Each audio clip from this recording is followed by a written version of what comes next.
In the last video, we looked at the man page for the ls command. We saw that there are a number of command line arguments and options that can be used with the command. In this video, we are going to look at how to use them in more detail. As a quick reminder, let's look at the man page for the ls command again. As noted in the last video, some options can be specified by a single dash and a single character, such as -a, while other options require two dashes and a multi-character description, such as -author. If an option provides the ability to use either one, you are free to use the format you prefer. Also, you are free to mix and match formats as long as you follow a few rules. First, you can combine more than one option that uses a single character, but you can't combine multi-character formats. For example, let's consider the -a and -l options. We see that the -a option lists all the directory contents, even entries that would normally be hidden since they start with a period. The -l option lists the contents in a long format that shows additional information beyond just the file name.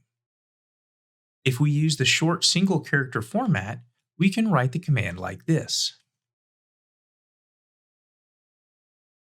However, if we want to use the multi-character format instead of -a, we have to separate the options like this.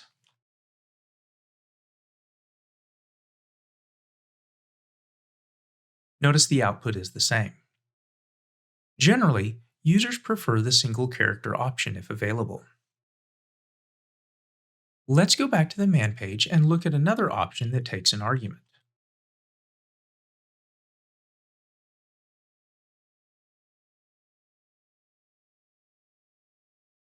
The -i option allows you to specify a pattern indicating entries to ignore and not list. Let's see this in action using the two formats.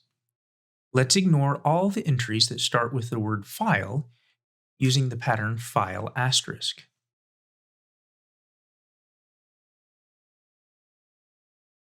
First, we can use the single character format with the command.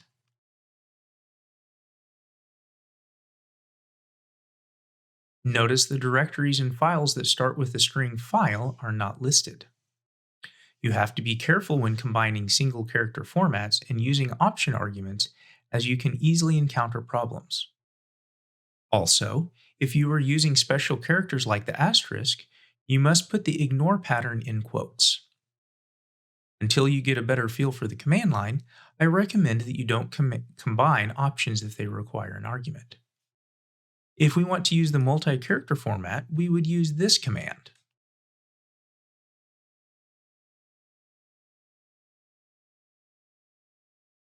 The output of the commands are the same. All we did was use a different format.